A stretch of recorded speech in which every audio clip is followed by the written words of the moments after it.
also end the government policy of trying to socially engineer race and gender into every aspect of public and private life. The Trump administration is taking giant strides to abolish DEI on campuses. What exactly should you know about DEI? And how could these anti-DEI policies affect you here at LMU? Let me explain. Harvard University has announced a hiring freeze and is blaming in part the Trump administration. Schools must end DEI initiatives or lose federal funding. DEI is seemingly dead. Schools and universities have less than 2 weeks to eliminate diversity initiatives or face losing federal funding. First, let's break down its meaning. DEI stands for Diversity, Equity, and Inclusion.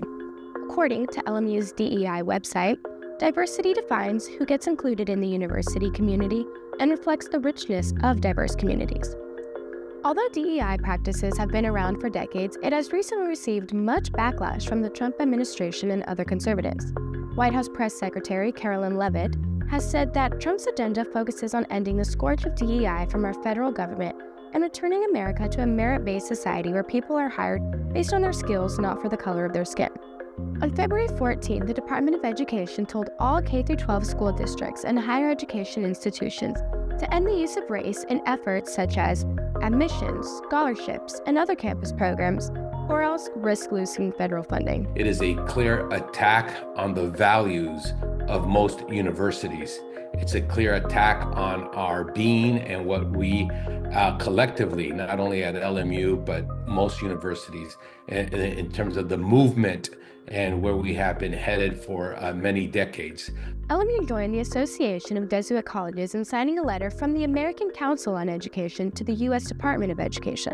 This letter asks for clarity on federal guidance affecting DEI efforts on campus and requests that the department's February 14th letter be repealed. But things get more complicated. As of March 11th, the Trump administration has laid off nearly half of the U.S. Department of Education staff. This comes after Trump has stated that he wants to close the department in full. I want the states to run schools, and I want Linda to put herself out of a job.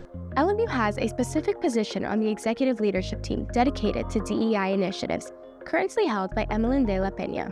In an email to the Loyolan, de la Peña said that, like many universities, LMU is assessing how to sustain its diversity, equity, and inclusion programs while ensuring compliance and protecting critical federal funding.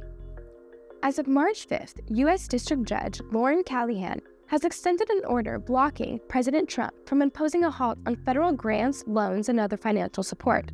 Number one, what it means is it can't move forward. It does give universities and others time in case it is continued. And it was blocked because, number one, it was overreaching and ill-defined. With this order, DEI lives to see another day on campus. But as we all know in politics, nothing's guaranteed.